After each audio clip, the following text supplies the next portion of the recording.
Welcome back to the Baseball Enthusiast channel. My name's Evan O'Brien alongside my good pal Billy Bissell. And we're back. A little hiatus, a little week off right after the All-Star break. A lot has happened. We're on August 3rd, the last day of the trade deadline. We won't talk about the stuff that's happened today. We'll get more into that on a full video of all the trade talk. We'll talk about some recent trades that happened in the last few days prior.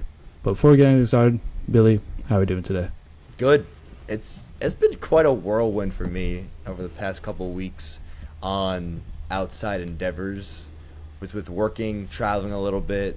It's been fun, but I'm ready to hunker down, talk some ball, and a lot's happened in baseball, a lot of cool stuff. We're getting into that stretch of baseball that can drag on a little bit for probably from the player standpoint, but once you start to get to that mid-August, August is here, now it's starting to get a little more into playoffs, especially with the trade deadline here. It's starting to build up a lot more for that September and postseason ball, and I'm excited to talk about it. Yeah. And speaking of the trades that we will talk about early on, it is going to be the Tarik Skubal trade, whatever you want to say, pronounce his name. But yeah, he's headed to the LA Dodgers for 3 prospects, one being Zaire Hope, Blake Smith, and I believe River Ryan was the last River one. Ryan, yeah, River Ryan. So first of all, I'm already F the Tigers and F Jeff Greenberg, the general manager, because this, and I hate how people are complaining this is going to affect the whole lockout for next year potentially. It's not. First off, it's not. And also, in the back of my head is the prospect they've got back for Tarik Skubal is my comparison. Zaire Hope is some wireless headphones. River Ryan is a packet ketchup, and Brady Smith is some nylon. That's what you're getting back for Tarik Skubal, which is, I don't know what you want to compare him to, but that's what you're getting back. You said it on how you want to compare him to some pointless objects. I guess packet ketchup has some. Packet ketchup is useful. I saw his stuff. He had some 4 starts with the Dodgers, got hurt, but still solid with the numbers right away with those minimum starts. But he's down in the minors. I think I saw I think minors had a 7-day injured list, an IL list. So if that exists, then wow, that's crazy. Not just a 10-day. It's funny you say that because I've been noticing that a lot in minor league baseball. It's a 7-day IL. That's one of the options to get put on. Yeah, the Skubal trade, man. I was talking a lot about this with my friends over the weekend. A couple of my friends who are baseball guys were also saying, yeah, a lockout's coming in 2027. There's no chance we play baseball next year. Okay. I mean, maybe this could be a part of it, but I think it's the bigger picture is that this Dodgers team was more willing to accept the money that Skubal would have been owed for this season. I know it was a decent amount of money that only the Dodgers, I don't want to say only because certainly it could have been other teams, but mainly the Dodgers could be willing to take on. And they have the prospect depth to give it up. Now, I'm not saying these prospects were top 100 guys or all the cream of the crop prospects. They're certainly good prospects, but they're not. They could have been matched by other teams. They could have. It really could have been anyone else. It does hurt a lot more that it is the Dodgers doing it, but I don't think this is going to be the main domino or even the cherry on top for getting a lockout next season. This is a little extra sprinkle. It is not even sprinkles, man. This is the stuff that you might put on a dish at the end of it. You know how you put those leaves or something on the end of a dish to make it look kind of nice? Yeah, you know what basil. I mean. You kind of get what I'm getting at, right? Sure, okay. The best team in the league gets the best or one of the best pitchers in baseball. If you look at his whole career, yeah, he's probably still the best pitcher in baseball. I don't feel like this is going to be a big reason for the lockout. For the Dodgers, it's awesome for them. I mean, you get a bona fide ace in your rotation, and they needed help because they're always hurt with injuries. Blake Snell is still a what if, and they always need help in the rotation. And the Tigers are selling, so it sucks that it's the Dodgers, but I don't feel like this is going to be a trade that is the push for a lockout next season. There's a bunch of other factors that are coming into place about this, and it was wild when it happened. It's still wild right now. Good for the Dodgers for taking advantage of it, I guess, and they're still the best team in baseball, and they are that for a reason. Yeah, from like even prior to the Skubal trade, I was on the phone with a fellow Yankee fan, just chopping up who we could get, and, like what the possibility could be, and like some trades have happened where like, damn, that's over, can't happen.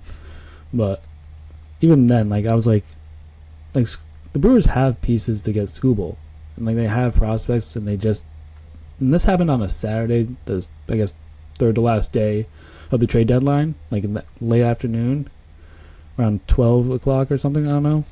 But yeah, it was late, and it was like, wow, it was just the last trade of the day, and it just hits you.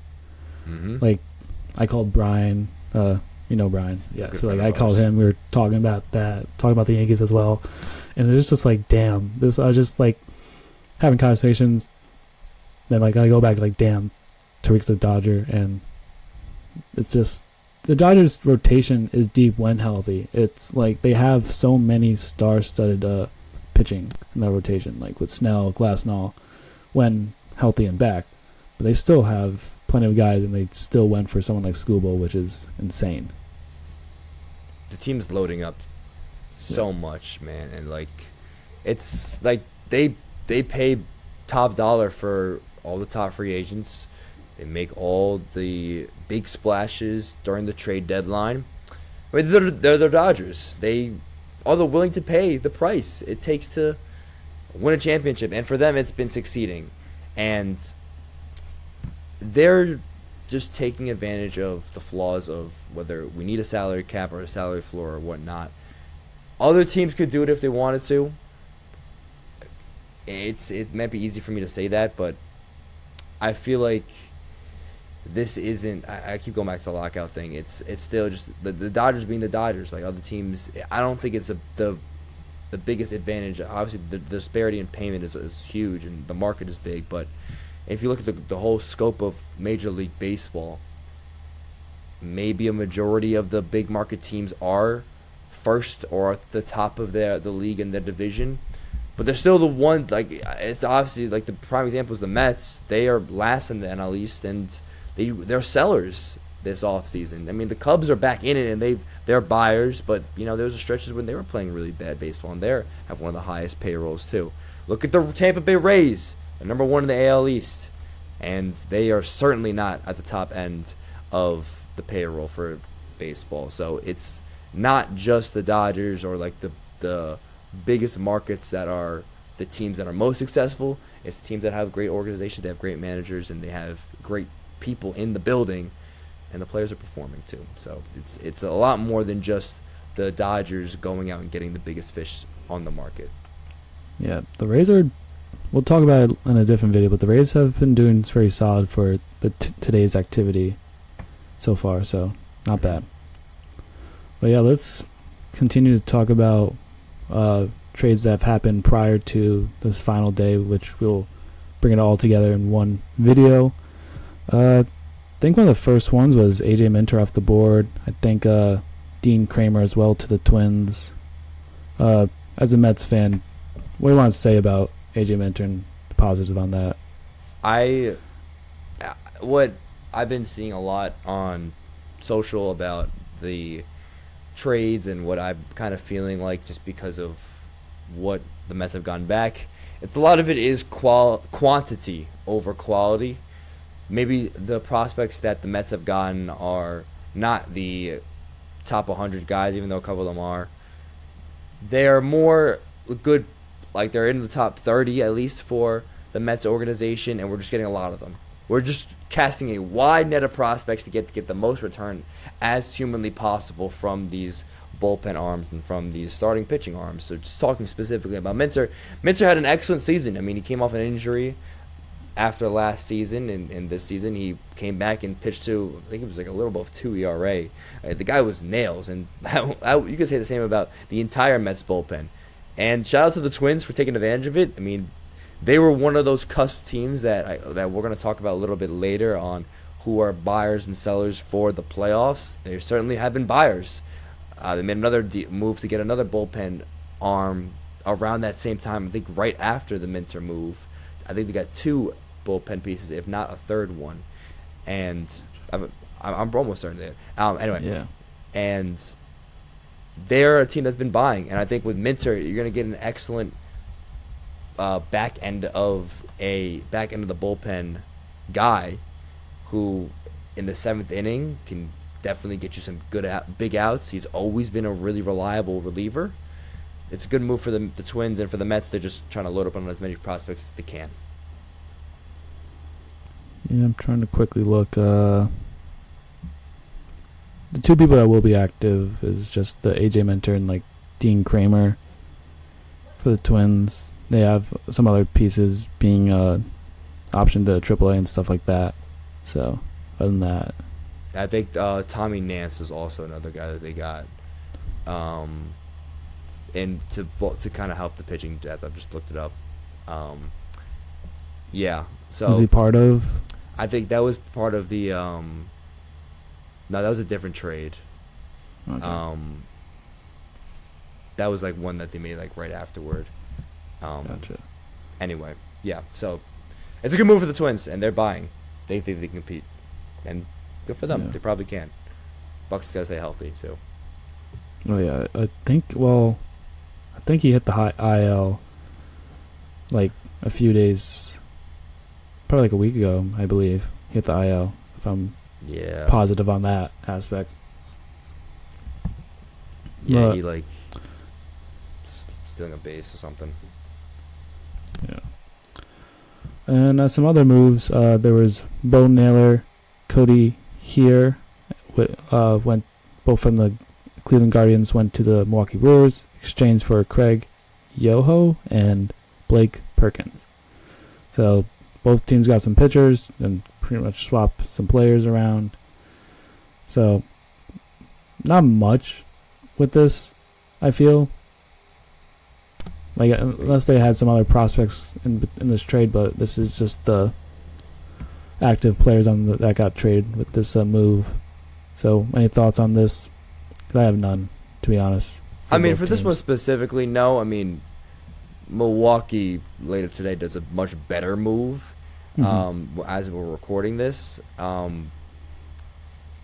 I mean, they got Lance McCullers too. I mean, that I think that he is like, I think McCullers was the last player or one of the last players left. I think that's just Altuve who's left from that World Series team. The very first one? The 2017 one. Yeah, exactly. So McCullers was part of that rotation, so he was dealt a little bit earlier with for Jaden. They gave up Jaden Fielder, which is a big trade. The Brewers got Lance McCullers and Colton Gordon and cash from the Astros for Jaden Fielder. He was the big part of the trade. But yeah, I don't have anything really to say about the one you said before with Naylor and Cody Hewer. I guess more God brawl from them for the Guardians, I guess, and Perkins and Craig Yoho. I don't know. Like that, I don't really have a lot to say about them. Yeah, I think next was the Camille Duvall. I believe I'll quickly go back and see if I missed anything prior to this, but Camille Duvall trade to the Pittsburgh Pirates. Easy one thing to get rid of for this Yankee rotation that was needed. It was just a bed bug in the sheets, and he needed to go. I don't know how to describe it much more, because to my surprise, when like the All-Star hit halfway through, the Yankees had the best ERA, which you could tell me, I would have called BS on that 100%. But apparently they did. They still hold that as of today, and just gets something back. It's not going to be pretty, but just getting rid of Duvall was a big move needed for the Yankees to move forward.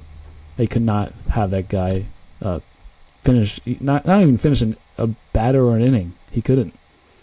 So yeah, this feels like addition by subtraction, and I'm not saying I don't know who else. Maybe you you kind of add in someone internally to fill in that closing role.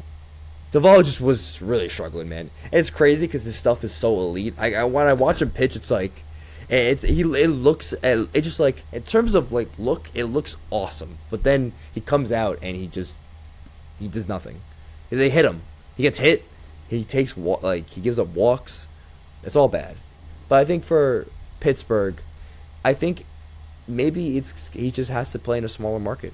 Maybe he just can't handle playing in New York. I hate to say that. I always hate that excuse. Mm-hmm. But I think he was with the Brewers. And he was with the Brewers before, and wasn't he was damn Wait, good? No, the Giants. The Giants, yeah. He was with the Giants before, and he was damn good with them. So maybe it is the smaller market thing, and like the Pirates made another move today too to get another New York reliever, but I'm glad the Pirates are buying. By the way, I'll say more about the Pirates side because you kind of said about the Yankee side. I'm very happy the Pirates are being buyers because, damn it, they deserve to be. I think that whole team and that fan base deserves to get some juice for the playoffs. Why not? They've been just in purgatory for years. Now they have Paul Skeens. You have some life, at least some enjoyment. Him and his dogs. I'm a big fan of the Pirates being buyers at the deadline and at least trying to make a push in the postseason. Yeah, there was a trade, I think, before the Minter one. Texas Rangers acquired reliever Chase Silseth, who's been solid, I heard, by Angels fan. Then also Logan Huapi, but he got sent down to AAA right away. So that was a move, which I think Angels fans gave props to Silseth being traded and Rangers getting another person in the back end of the rotation, along with the Latz, who's been pretty solid and under the radar for all relief pitchers in the league for the Rangers. So, yeah, I think the Angels are finally happy to sell. I think that's just the main thing. There's a direction. It's not just nothing. There's actually, we're getting prospects. We're trying to improve for the future. We're getting rid of our guys that are good and trying to take advantage of it. I think that's what Angels fans are just really happy about. Yeah. I think next we have the White Sox and Mariners had a trade. White Sox acquired Luis Castillo, and then the White Sox sent over to the Mariners Sir Anthony Dominguez for a pen. Which, for the White Sox, they needed pitching. That was one of the things to look out for the White Sox. They needed pitching. They got Luis Castillo. I thought they would get some other players in the back of my mind, but they didn't. But Luis Castillo, hopefully, I think some other Mariners might be on the move, but he was the first one to go from that rotation, and it's a little surprised because there was a lot of Emerson Hancock, George Kirby being out there, but Luis Castillo was the one to go. When I see Sir Anthony Dominguez there, the guy's been moved around so much recently. Since, in 2024, he was traded from Philly to Baltimore. In 2025, he was traded from Baltimore to Toronto. And then now he was just traded from the Mariners to the White Sox. And he got acquired before by the Mariners earlier. I'm sorry, no, other way around. Wait, no, yes. No, he was on the White Sox before with the season, and then he just got traded. So the guy's been bouncing all over the place. But Luis Castillo, hey, man, you know what he's going to do? He's going to pitch. He's been struggling a lot this season, 5.06 ERA, but he still has got, he always has some decent stuff. He always kind of eats a lot of innings most of the time. Hasn't really done a lot of innings this season. For, the last couple seasons that matter. But he's floated around 200 innings the past 3 years, which is, that's all you can. In this day and age, he'll take that any day of the week. But he's been struggling a little bit recently, and maybe just need a change of scenery. The White Sox are in prime playoff contention. I'm really happy that they're being buyers at the deadline. That's really dope to see. Shout out to the White Sox for getting another arm in their starting rotation to try and help this run. Give them some help, because the bats have been really good, really solid as of late. Luis Castillo should add a little bit of at least depth to their starting rotation. Yeah. Then the following trade we have, it was the Braves acquiring Lane Thomas and Bailey Falter. Let me see if I had who they got back, if I could quickly find that. I got that. So besides just for prospects' name. I think it was just two Carter Holton and Lucas Braun. Those are the only two names that I'm seeing right now for the Braves. Yeah, Why nice not? for the Braves. Get more, get another bat, another outfielder. Acuna's kind of been in and out of the lineup. He's back now, but he's been in and out. You never know. Exactly. So good for the Braves. They're at the top of the division, still trying to fight off the Phillies, who just keep going back and forth. Both of them just keep going back and forth, kind of like right around that spot. So, but yeah, I like it for the Braves. I think Lane Thomas is always he's another great name to for just name a guy like immaculate grid pieces. I feel like he's been all over the place in his career, especially lately. I like it for the Braves. Yeah, pretty good move right there. And yeah, we want to take Skubal. Then the following, I think it was still during the following day. The Rays made their first move, acquiring a right-handed pitcher, Freddie Peralta, from the New York Mets, and hopefully down there in the South, the Rays could definitely find what they're looking for, and hopefully tweak some things. Because I don't know what happened with the Mets. You could probably tell me more about how he was pitching, because he definitely wasn't himself, and what we've seen him do with the Brewers for a few years. I have a couple things to say. I'll answer your question first. Go ahead. With Peralta, you could tell he was always competitive. He would have these outings where he would have a lot of innings, like a lot of pitches in a single inning, and he'd have a tough, the most difficult 5 innings you'd ever see, because he'd have an inning where he'd throw 25 plus pitches, and it would be so tough at bats. He just wasn't getting a lot of strikeouts, a lot of swings and misses. I think a lot of people have said, and I've started to feel about, he would just leave his fastball in the middle of the plate and just throw straight ham sandwiches, and they would get destroyed. That's what I felt a lot of it was. He was just leaving, it wasn't like he was making any pitches. He would just throw it down the middle, and he was getting annihilated for it, because his stuff isn't elite. His fastball, at least, wasn't playing to be elite. So is a ham sandwich better than a meatball?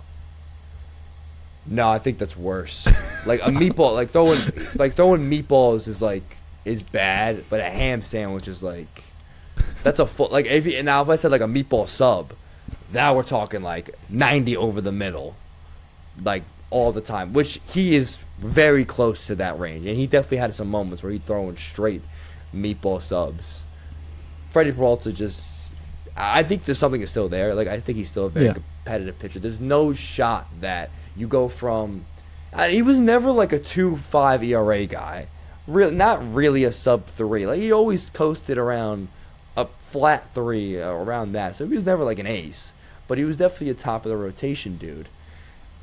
But never this bad. So I think he can definitely get back to that spot. Tampa Bay, I was an excellent pitching lab. He'll be great with them. I know he'll be awesome with them. Usually the Mets actually have a decent pitching lab, but since getting rid of Jeremy Hefner, things have changed a little bit, and even Bryce Harper said that, so that is a real thing. But for the Rays, I believe they'll be able to figure them out. The Rays can always use pitching. They're always going to develop pitching, so it's good for them. The second thing I was going to say is with the prospects the Mets got. So I know that Aiden Smith and Emilio Petrie, they're solid prospects. They're both going to be top 30 in the Mets farm system. I think Gary Gilhill is also going to be top 30, but a quick note about Gary Gilhill. Gary Gilhill. Oh, yeah. Funny name. Great name. Great name. Very, very great name. Very great. It's not a real English. But he was born in New York, in Mount Vernon. He went to school at this place called Kennedy Catholic. Now, Kennedy Catholic also played a lot in the CHSAA, which happened to be the division that my high school played in. Funny enough, my high school faced him in a playoff game. I was on the team, actually. I was riding the bench, riding the pine for that game. And we played him in the playoffs. He started in a playoff game. And he was pretty damn good. He got the win against us. We lost. Our senior year ended crying on the field, of course. That was terrible. But I'll never forget our catcher, my friend, Robert Posio, went 3 for 3 off of Gary Gilhill with 3 singles and had the game of his life. And we couldn't capitalize off it. I think we scored a run or two off of him. We made him work. I got to give a lot of credit to our starting lineup. They made him work. We had a couple of knocks. I think we scored, like I said, we scored a couple runs. You knew that he was going to be an MLB prospect. He still had to frame out and grow into it. But shout out to my catcher, Robert Posio, man. 3 for 3, 3 singles. On the third single, he got hit right up the middle. It was like a solid single right up the middle. He was screaming up the first baseline because that's what he was. He was like, "Let's go!" Dude, I will actually never forget that. And now he's a Met, which I think is pretty sick. And I got a text. I actually have to text him. Yeah, you should. I'm actually gonna text him today. Is he a Mets fan? Oh yeah, he's a big. He's a big Mets fan. Boom. Yeah. That works. So I pray that maybe one day we'll get him on the show or something like that. I'll get him on an interview. So do you remember playing Xavier High School in a playoff game in 2021? You remember that? Remember Robert Posio? Anyway, sorry. Those are the quick notes I wanted to mention on that. I thought that was a great story. It'd be crazy if we get that, but yeah. Quick on the Rays, they needed pitching to help out what they already have with Rasmussen, Nick Martinez, and Shane McClanahan, who just had on a 15-day IL, a little back tightness. Not that big of a deal for them. So still, if they get McClanahan back and they find what they could tweak out of Peralta to get what they've seen in the Brewers, then that's a scary rotation. I agree. I think Rasmussen's probably in top 3 with the Cy Youngs behind Schlittler and Cease. So yeah. And I guess speaking of Cease a little bit, his fellow Toronto rotation piece, right-hander Kevin Gausman, he'll be on the move to Chicago. That's a piece, and that's all. I bet. That's all. I was in the car actually with my friends who got that, and I think that's really good for the Cubs. I think Gausman still got it. That's something. And he hasn't been had the greatest season ever. It's really not been great, but Gausman could still be that elite pitcher. He still has a disgusting changeup, but I'm a fan of it for the Cubs. They too desperately needed some pitching. I mean, listen, they traded for David Peterson earlier this season. And he was really bad with the Mets, and he still had some rough outings with the Cubs here and there, but they need pitching because they've had some injuries. I think it's a solid move for them. Yeah, I feel like Kevin Gausman isn't as electric as this one player, but I feel like he's a little bit of a Justin Verlander. He just gets the job done out there. He's not has the stats and accolades that Justin Verlander has, but he's a little bit of a fine wine.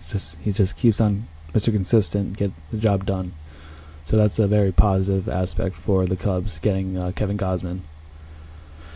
I think we have 2 more that happened. I think that happened today, maybe. 2 more, yeah, 2 more.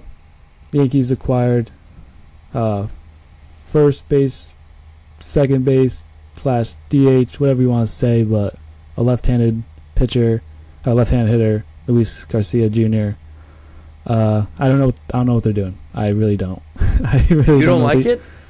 I like Luis Garcia Jr. I don't understand what is happening. I saw some posts and stuff like that. Even John Boy was a first/DH lefty question mark. And it's like we already have two lefties that could play first base, and Ben Rice and Paul Goldschmidt, or a lefty with two first basemen, lefty Ben Rice, right-handed hitter Paul Goldschmidt, and like there was questions like, oh, we're gonna put Ben Rice in catching because clearly our catching position sucks. We're not so far as of today. Nothing has happened for the catching spot, so what the fuck's happening there? We don't know. And it's very weird because now it's like, oh, they're going to probably just have Ben Rice DH and then swap out Luis Garcia Jr. and Paul Goldsmith depending on the righty-lefty matchup, which seems fine. And let's still have Ben Rice in the lineup, which is very positive. And like, then people are saying what about Giancarlo Stanton? Fuck that guy. He cannot stay on the fucking field. I don't give a fuck anymore. Like early on, before like even his World Series MVP, ALCS MVP, and that his performance in the playoffs, like great. Prior to that, still fucking, because he's been wasting a contract. He has still like a few more years. We can't trade him. He has a no trade clause, I believe. It's bad, and I'm sorry. I don't know if we can even send him down, but that's here or there. But it's all right. It's all right. We still need a catcher. We need the left side, the infield, and an outfielder. This was not what we needed. It's in my thought when I first saw it, it's like, all right, he's a great bat. Yeah. At the very least, the guy can rake, and that's something that you guys need desperately is hitting because of the injuries. Yeah. And in terms of positions, yeah, I have no idea. I have no idea where you put him. I don't know. Yeah. That lineup card is going to be very interesting these next three games, this next series. Yeah, and they sent down Max Schumann, who's an outfielder or utility guy, I guess. Right. He can play the outfield and he can play the infield, but all right, it's something. Anything before? Yeah, and you know he's gonna rake. I think. All right, the defense is gonna be interesting. Maybe they still make another move today, which they, as we're recording this, they haven't yet. I'll say that. Yeah, I know what you're reacting to right now. Yeah, we could quickly just mention it, but we could just mention it. Yeah, and of course, as you were talking. So the Mets just traded Tyrone Taylor and Clay Holmes for Jefferson Rojas, a Cubs prospect who's in Double-A right now. He's a shortstop, and yeah, I don't know where he ranks in the Cubs farm system. I'm trying to check that as we speak. It's all good. If you I mean, like, he's good. I mean, like, I knew they were gonna move. I knew these guys were gonna move. Clay Holmes, I don't like that we moved Clay Holmes. Him and Weaver were the two guys that I felt like because the Mets wanted to compete next year. If you want to have a guy, at least like a guy in your rotation and a guy in the bullpen to have, I guess I spoiled Weaver getting moved to whatever. Like I feel like one of them would, both of them or one of them want to be in there for next season because they're reliable. They're really reliable, right? And they had a really good season. Clay Holmes, the only reason why he's hurt is he took took a line drive off his leg. It wasn't anything to do with his arm, with his shoulder, or anything, or any back tightness or whatnot. He had a freak injury. I think he'll be just fine coming off of the injury, and Holmes was great. Like I think that's another move for the Cubs to get more pitching. I don't know what Stearns has with the GM of the Cubs, by the way. This is now, I think, is this the third? This is definitely the second. Maybe the third move the Mets have made with the Cubs recently. I know obviously the David Peterson one, but I think it might be just the two, actually. Now that I don't know about anything else. Nothing's coming off the top of my head. There probably is something. But that's two moves already with the Cubs. I don't know what they got going on over there. But let me see. Okay, he was the Cubs' number 2 prospect. So it is good. So he's up there. So he's probably going to be like at least top 5 for the Mets. So you got like one of the better guys. Okay, cool, good. I hope that one of give me like 2 of these guys. I mean, it's a lot, and to say that 2 of these guys pan out is maybe does kind of suck. But I think like having 2 guys in your farm system that like pan out to be something down the line, like that's pretty damn good from a ball club standpoint, because prospects are so hit or miss. I'm cool. I feel like there could have been a way more return. Like, you have to trade 2 players to get 1 prospect. I don't know. That feels like that does not feel like the correct return. But what do I know? Yeah, I don't know anything. Before we get to the last thing, Tampa Bay just also acquired right-handed reliever Tyler Wells. Oh yeah, okay. Yeah, I'm just refreshing that today. I saw my phone light up a little bit, then I refreshed again and saw that. So yeah. And finally, the last trade that happened before today, Braves acquired right-handed pitcher Tyler Mahle. Mahle? I said that right? Tyler Mahle. Mahle. Yeah. He was Go that, yeah. Was he a Met? I don't think he ever was a Met. No. Maybe he was an Oriole, I feel like.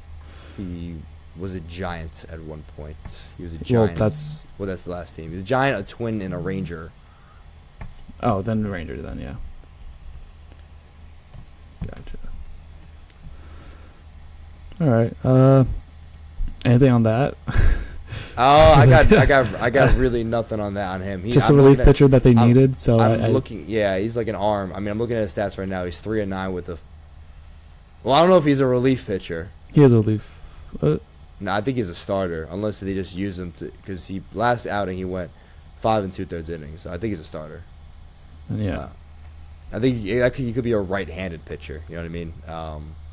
Like it could just, unless it came up differently, who knows? But I think he's 3-9, and maybe he got converted or something. He doesn't have a lot of. Yeah, he's a starter. He started 18 games this season. I got nothing about him. He's a 5.0. He's got 5.13 ERA. He's 3-9. Cool. All right. Well, that wraps up the current stuff. The trades that's already happened besides the final day. There's a bunch going on. A lot of talk once we get more into that on a separate video. We'll talk about some other stuff before quickly going on to some buy or sells to make the playoffs. We can start off with the American League with some teams: the Minnesota Twins, Cleveland Guardians, Texas Rangers, Seattle Mariners, Baltimore Orioles, maybe not, because they're trading a lot of people, and the Detroit Tigers. I think every single one of these teams, except for the Orioles, and I guess the Tigers, of course, should be buyers.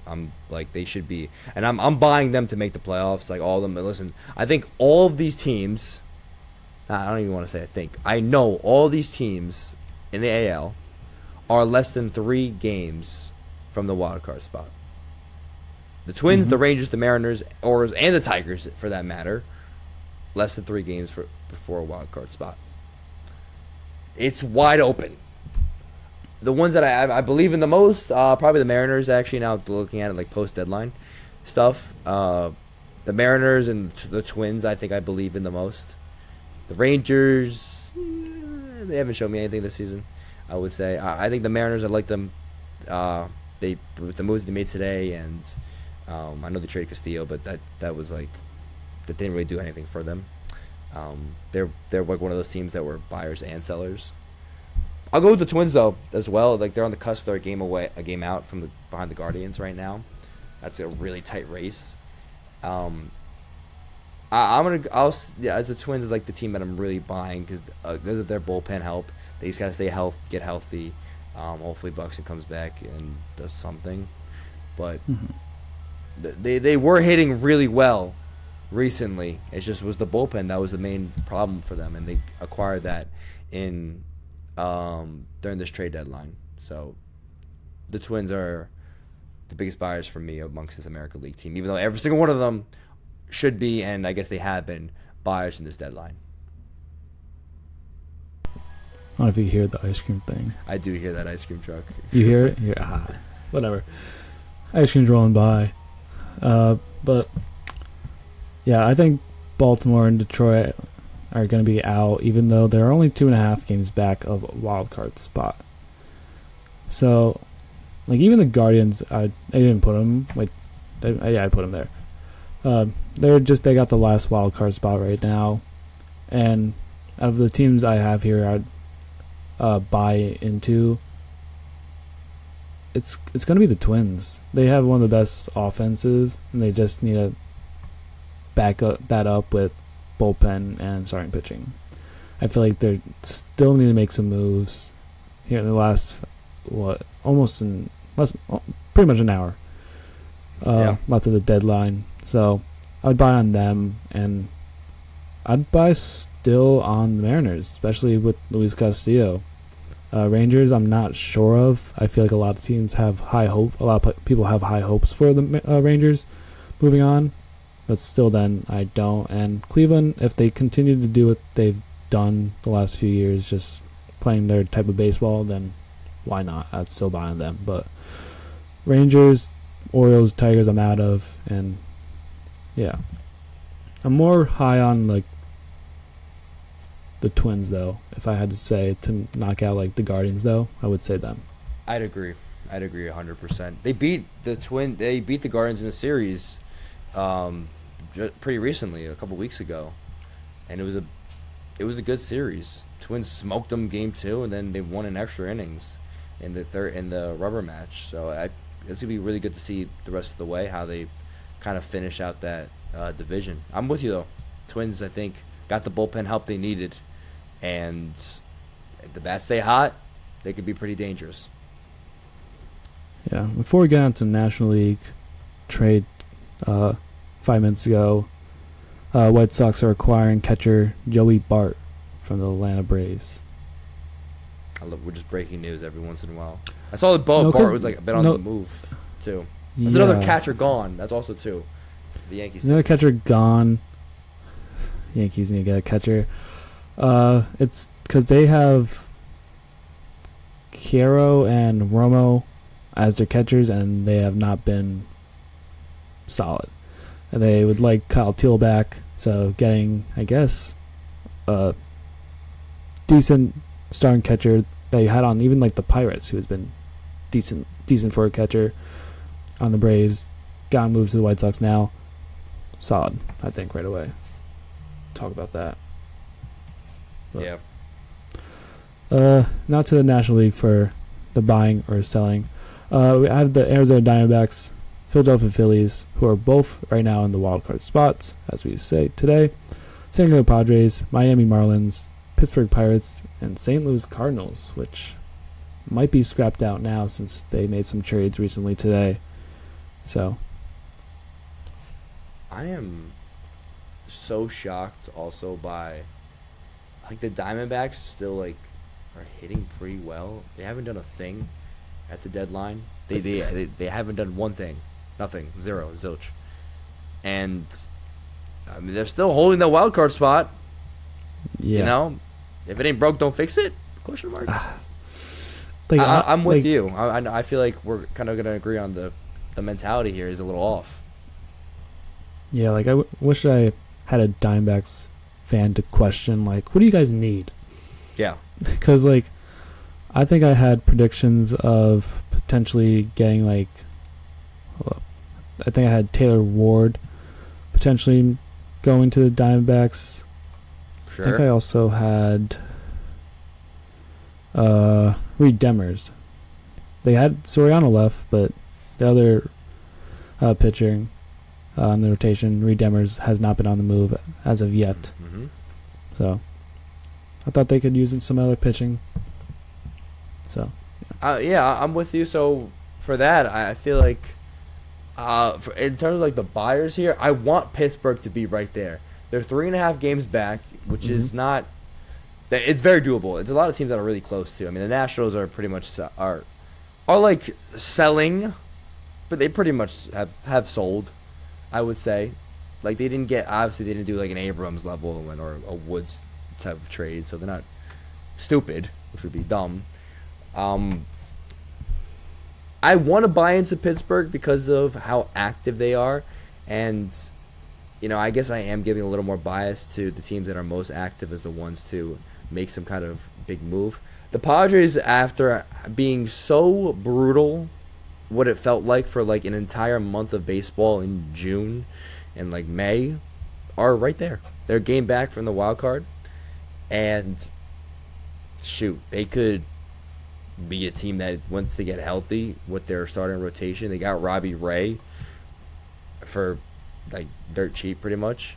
Like they could be a team that is like back in it and could be very competitive in the playoffs. So I mean, I guess, and they're a game back from the Diamondbacks, which is such a tough division, like with the NL West, the Dodgers, the Diamondbacks, and the Padres.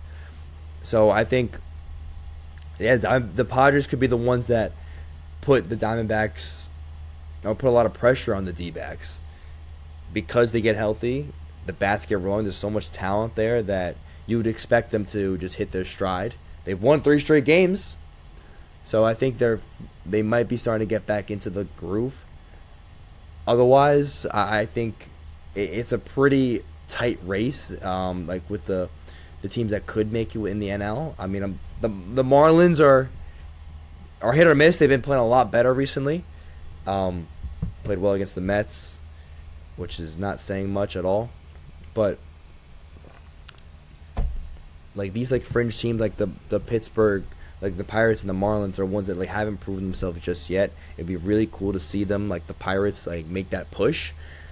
I think I just believe in more like the Padres, who have been there before, even though I really don't want to say them. But I'll go with the Padres as the biggest buyers. But the Pirates, I really hope that these moves help put them over the hump. Gotcha. I'm gonna, even though they're currently in the wild card spot, I'll still buy on the Diamondbacks. The Phillies, they still have players that have played in playoffs. They just have a lot of older guys and have a lot of experience on that team. So, I guess I could still say them, but also I don't believe in them as much. But I really want to buy on the Marlins, and I'll sell on the Padres. I don't think they're gonna do much. And the Pirates, I feel like they just need another year of their guys. And the Marlins probably could use another year with their guys, even if they make the playoffs. But even then, they were on a hot streak. They had a 10 game losing streak right after the All-Star break. 12. They had a 12 game losing 12. streak. Yeah, it was bad. It was a lot. 12 game, my bad. And that kind of just like, they were cruising. They were cruising, so either that team could get hot and keep moving, or they kind of just play just like around 500 till the end of the season, which could be very disappointing for the Marlins. What I'll say about the Phillies quickly is they are probably more on desperation mode. Oh yeah. Okay. You saw about Harper. Hey, did you see that they're moving Harper back to right field? Well, he brought his glove. Mm-hmm. Yep, he's playing right field now. So they're moving him to right field, which is actually kind of exciting. And this is like, I think they can feel it that we had this core for this long. They're gonna become the Mets like in a second if they don't put it together, of last year where they sold off all their core pieces. I mean, they just brought everyone back in. Like Schwarber's here for life, Harper's here, right? But like like Turner, like JT, like I know they're having a rough year, man. Mm-hmm. Defensively, I saw it firsthand. Oh yeah, you were at Yankees Phillies game. That's right. Yep. Yeah, I saw it firsthand. It was a tough play too, but like it was over back. He probably could have been the left fielder's ball from the start, but still, then he botched one. Boom, botched the foul ball, fly out. And yeah, it's kind of weird seeing this team. Like, your best player was Brendan Marsh, and he's kind of been a little shaky recently. So I don't know what to say about this Phillies team, but it's not looking good for the future. So It's got to happen now. I feel like they need to get their money's worth with some of these guys now, or it's not going to work out. Yeah, I 100% agree. And I mean, now the Phillies got to rise. I know, spoiler. Sorry, they're making the desperation mode is here. It's a good move for them. They've made a lot of other moves too.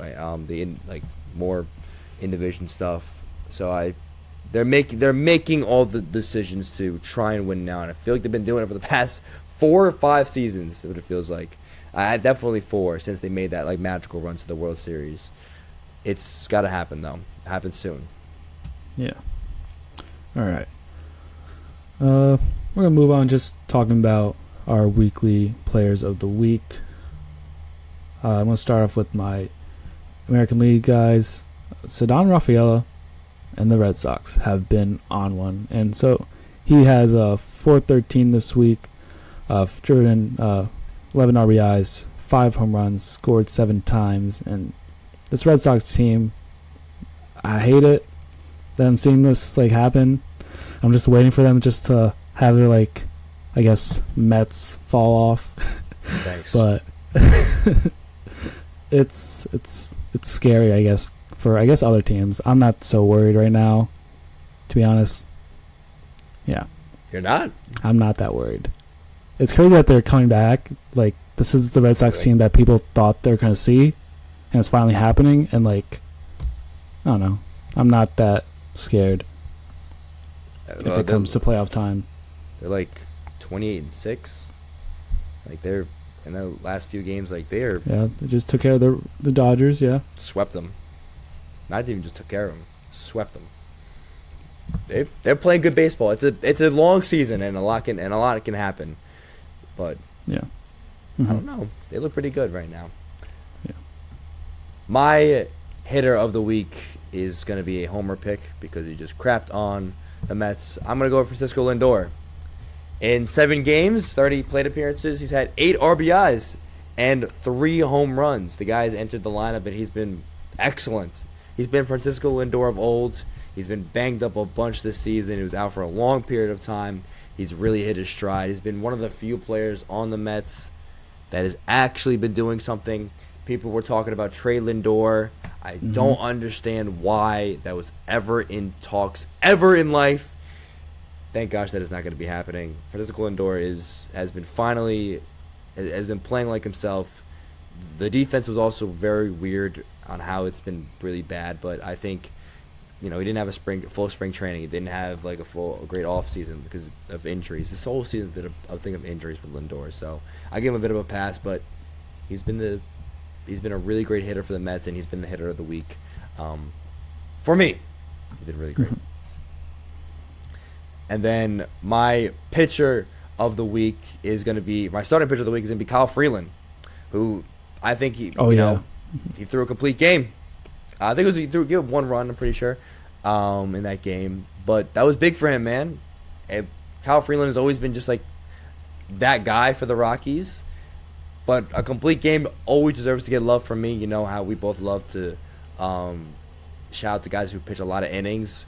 You throw a complete game, you don't see a lot of that. So I think is that the 5th complete game of the season? Something like that, or 4th? I think I'm not sure. No, it's a handful of guys, if that. And shout out to Kyle Freeland. He's been with that organization for a long time. It meant a lot to him. Tenured guy, I think. Yep, exactly. He deserved that in Colorado too. It's very hard to do. Even it wasn't even a complete game shutout. He gave up 1 run because that's how impossible it is to give up no runs in Colorado. Shout out to Kyle Freeland. He's my starting pitcher of the week.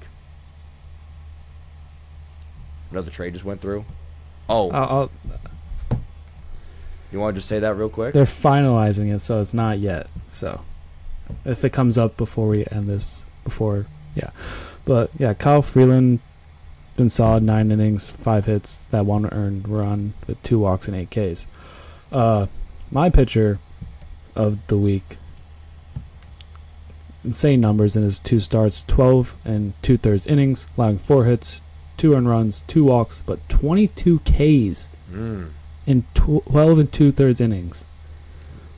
Pretty fucking good My gosh. for Gavin Williams, the Guardians. So that's some stuff right there. He threw an immaculate inning at the game that I was at. He was sick You were at the Guards Twins game. Then that was game 3 of that. That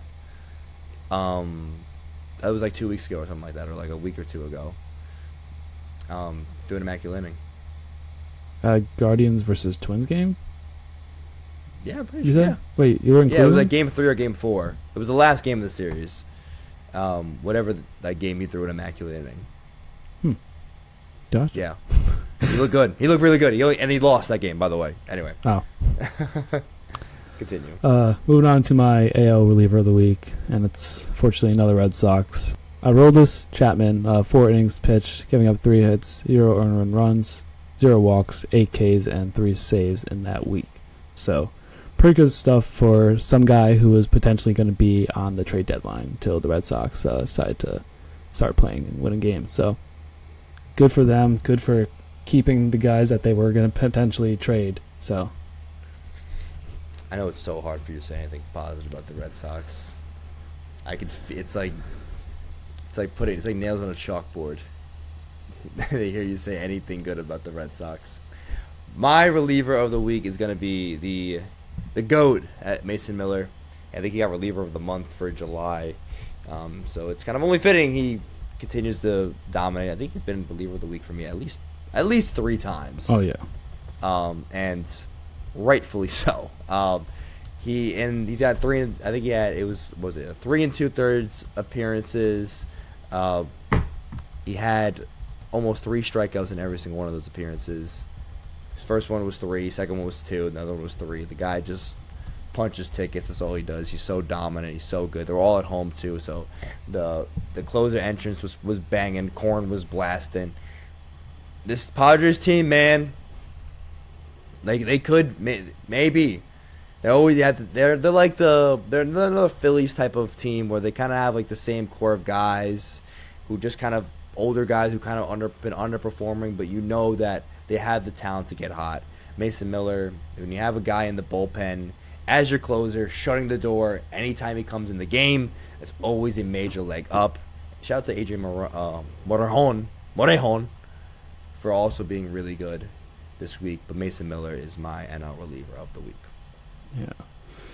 And it's getting close to the deadline, and it probably is. They're going to stay, both Miller and Morejon. So, Yeah, they're right there, so they're gonna stay. yeah. I won't talk about anything yet because it's not finalized. So, yeah. And moving on, just some quick little hitters before we go.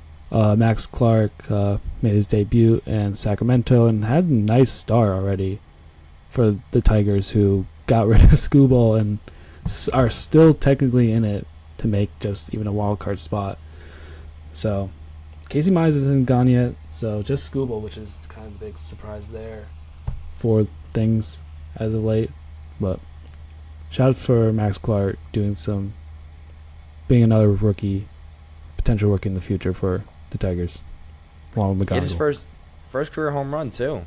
Like the guy was the guy was raking. Like I think Sacramento might be the perfect place to have your opening game. You know what I mean? People were saying that. Yeah, people were saying that might be the perfect place. Yeah. Other thing happened over the past few week or days. Salvo Perez passed George Brett, the Royals' all-time home run leader, and we'll definitely see a statue be built there, probably in the new stadium for Kauffman 2.0, whatever it's going to be called. But yeah, that's exciting, and hopefully a Hall of Famer in the future, potentially. I think so. It's going to be tough. It's going to be tough for him, though. It's going to be tough. It maybe not first ballot, but It'll take some time if it has to. Yeah. Yeah. Because early Salvador Perez was Salvador Perez. I mean, he always hit bombs. Mm-hmm. He always hit bombs. That was always a given. I gotta look at that. This other Joe's video that apparently dropped, but I do have a funny Joe's. I think I might show two. One happened. They're both today. Happened. So if you don't know Joe's McFly, he is just the GOAT. Here is Joe McFly. Zach Neto to the Yankees. What? Zach Neto to the Yankees. Wait, are you serious? Stop lying. Don't lie to me at this time, Panic. Zach Neto's Panic, stop fucking lying, bro. Who said that shit? All right, Who said it's a that lie. shit? It's a lie. It's a lie. It's a lie. Bro, get out. Get out. Get out. Get out. Can't fucking lie. He's fucking banned, bro. What the fuck? That's crazy, bro. That's fucking crazy now. Yo, that's crazy. That's When he yelled at him.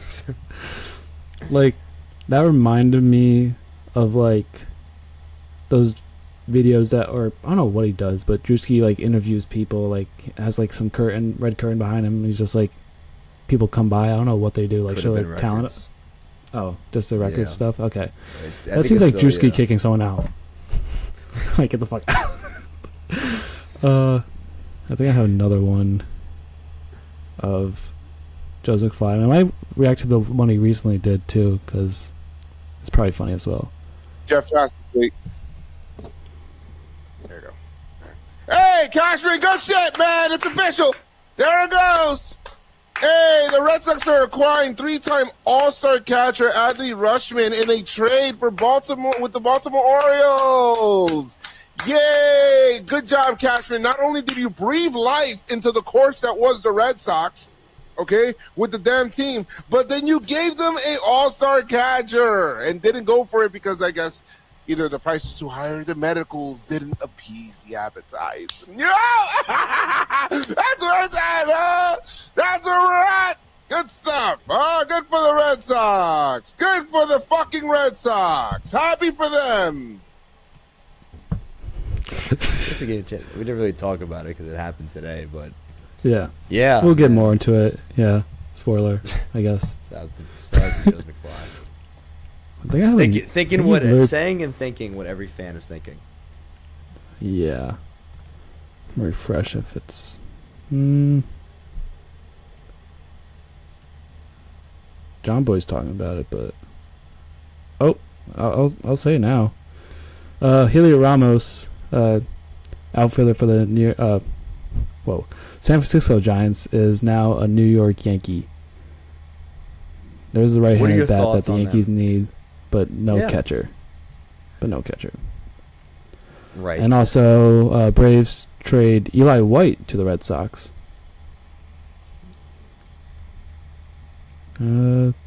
That's it for right now. What are the Let's Braves we doing, speak of any updates while we're live. Ooh. Yeah. There's like stuff in the works right now. I think like the Brewers are working on something, on a reliever from the Rockies, Antonio Senzatella. I think we have to react to this other Joe's clip, but yeah, keep talking. I think that's all I'm really seeing. Otherwise, yeah, Helio Ramos is, that's confirmed. Okay, that one did come through. Antonio Senzatella to the Brewers. Wait, who? Antonio Senzatella. The Rockies. Yeah. Yeah, Okay. I'm sorry. I said the Brewers from the Rockies. The Brewers are getting. No, the Brewers are getting. The Brewers yeah. are getting Antonio Senzatella. Gotcha. Let me just watch this other clip. I haven't fully watched it. I just saw the beginning and Joe's is yelling, of course. So, but yeah, I think it's worth a watch. So. Every year, this is the same kind of fucking hitter that we get, bro. He strikes out. He whiffs. He chases. He doesn't fucking walk. Guys, oh my God, what are we doing? It's the same shit. Fuck. Let me go ahead and look at his splits because, of course, that's what we're gonna do. Oh yes, he kills lefties. 292, whatever, 835 OPS. Okay, cool. They're gonna platoon him. He strikes out a lot. He chases. He whiffs. That's every single Yankee postseason run since forever.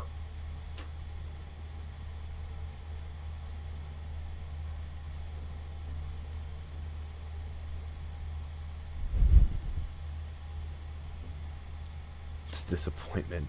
This is Just a silence right at the He's just end. so disappointed. Just so disappointed. Just so upset. Yeah. But yeah, we'll definitely break down, give some grades out for the trade stuff, because a lot has gone down since, a lot has gone down today, the final stretch.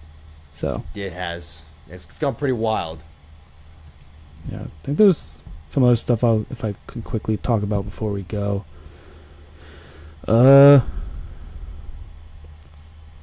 Skeens has been bad. Yeah. In his what was it?